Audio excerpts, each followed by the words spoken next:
We'll ask Coach Isla to make an opening statement and then go to questions, Coach. You guys got to close the food line down and get everybody in here, it was a grind of a game. I say every time I play Wisconsin, it hasn't changed. It's part of the culture they have that started with Dick and Bo. And Greg has done an unbelievable job, too. And I thought the difference in the game early, we made all our shots, and they missed some wide open shots. I mean, they ran some good stuff, missed some good shots, and then once we got going, I thought we played pretty well. The turnovers that still haunt us.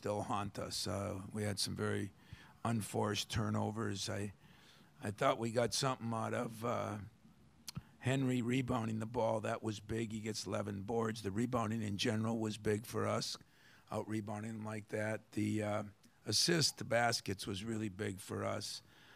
Whenever you get 18 assists on 23 baskets, that means your guys are moving the ball, and that's the kind of team I have. Cassius, I guess, hurt another ankle or a different one, and that's why he was kind of hobbling around before halftime. And you know what? I just asked him if he could grit it out the second half, and you know what? The kid gritted it out, so I'm pleased with him. I thought we missed some shots in the second half. McQuaid, I didn't realize it, but they said Tillman's afraid of heights, so every time he gets up there, he's missing some of those dunks. So hopefully we'll work on that this week. But all in all, a gritty performance by us. I thought a gritty performance by them. They never quit. They came back. And we're going to have to somehow get ready to get back up tomorrow. Questions, please. Raise your hand down here in front. Tom, as long as this team continues to play, do they remind you of some of your old school Michigan State teams with just that grit? Maybe not pretty, but gritty. We've been pretty. Not as gritty. We're gritty, but we're not like smash mouth tough like some of those old teams. But they're doing it a different way, and yet I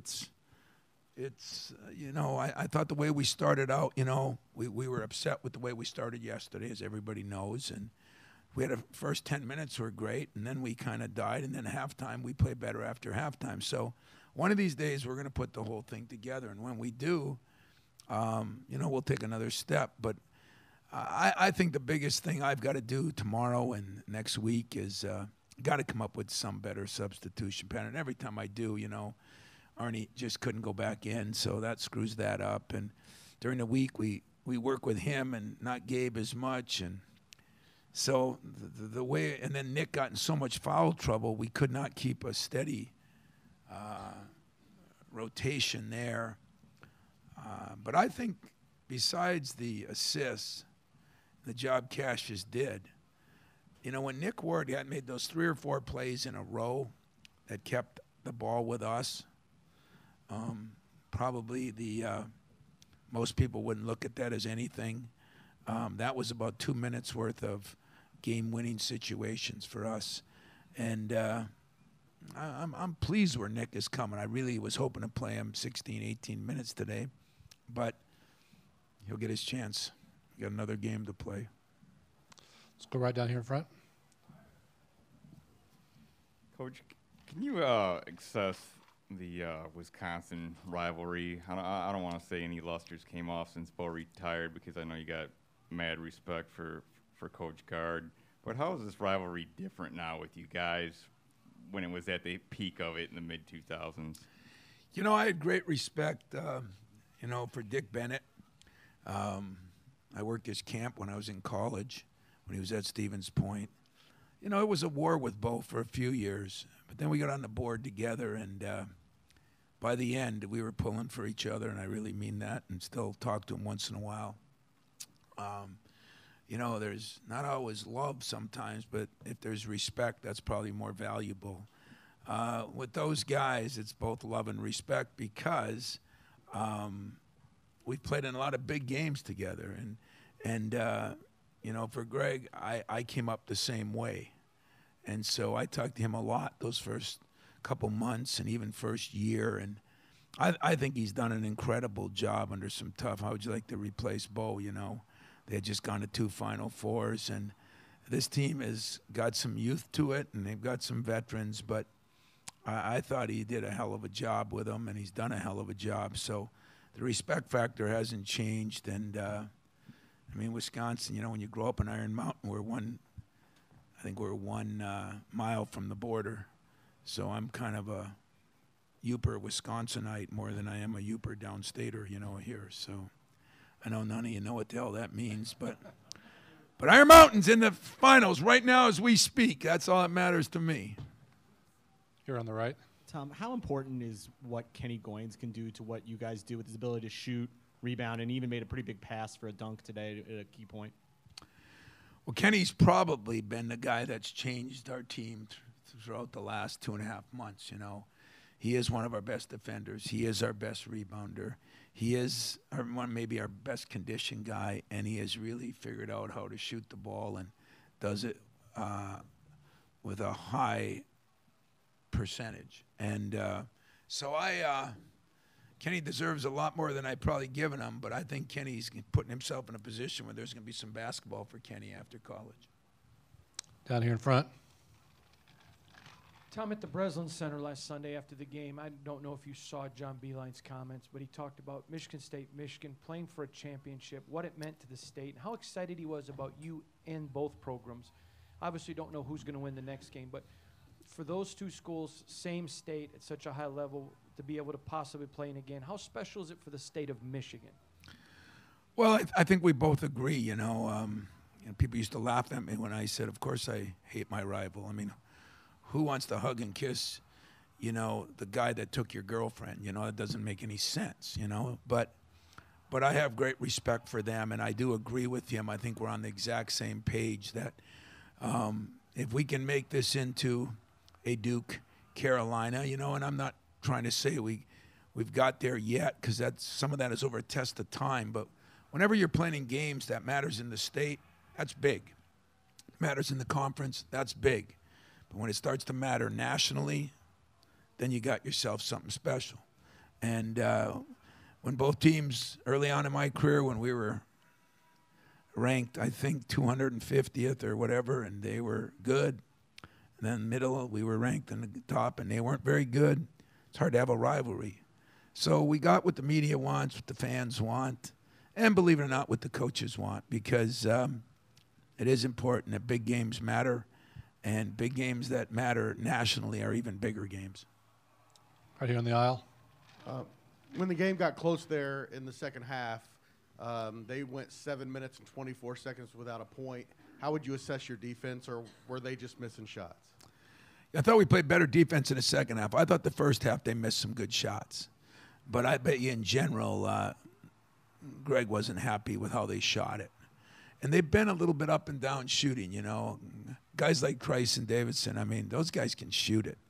And haven't shot it quite as well. I think the other thing that was a key is Reavers. We did a pretty good job on him. We were going to switch. We were going to do some things not to give him many open looks. So I think the second half, it was a little bit us. I thought the first half, it was a little bit them. Back here on the left. Tom, a little bit about the journey, because there's steps along the way every year. But what does this one mean tomorrow? There's another one coming up after that, obviously. But, you know, the Big Ten Championship and what you guys are playing for tomorrow. Since I got there, I must watch more TV. And, you know, I make my guys watch the NFL when they're in the Super Bowl, the NBA. I make them watch hockey when they're, you know.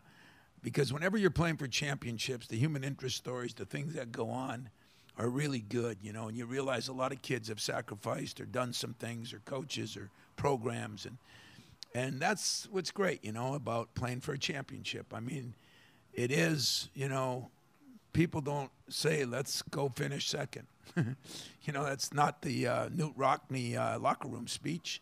It's let's try to win a championship. And when you're working in the summer, you always talk about championship effort, something that'll separate you from the rest. And, you know, no matter who we play, we have a chance to play for a championship, and it's going to be very, very important. And then find a way to get right back up, you know. I mean, concerning a little bit with our Group, yeah. I mean, we're wearing down a little bit, to be very blunt and honest with you. And yet, as I told him after, boy, if you learn how to play through things that a lot of people would kind of fold the table on, that's going to help you in life, because life is filled, as we all know, a lot bigger things than a damn game. How much different do you have to control your practices, knowing that the condition of your team and physically where they are? Well, we have a walk-through room at the hotel, and we've been walking through. Tonight I'm just going to put like 10 beds in there, and I'm going to kind of move them around like chess and say, okay, you should be here. And it's hard. Now the advantage is if we play Minnesota, we haven't played them for a while. If we played Michigan, we played them. Things change, but they don't change drastically. My big thing is I had to get Ward more and more in there if I can keep him out of foul trouble, because I think he can help us. Plus, I want to get him ready for the big dance. So there won't be a lot of gym time tonight. I told my doctors and trainers that, coaches are going to work hard tonight, but not as hard as the doctors and trainers. So I'm bringing dinner in for them, because they're going to pull an all-nighter for us tonight. Take one last one. Down here in front. Coach, to follow up on that, with all you guys have been through, does pretty much adrenaline take over at this point, playing for what you guys are playing for tomorrow? I think it does to a certain extent, but Cash was on adrenaline. He's been on adrenaline for a while, and at halftime, I really didn't know what was going to happen. So adrenaline kicked in, and it got him through parts of another half, and I'm not complaining about it. I'm just being honest with you. I think everybody hides one thing or hides the other, and it's by tomorrow we'll be ready to play, and whoever plays will play, and we're going to play as hard as we can play, and see where that puts us. Coach, thanks very much. Thank you.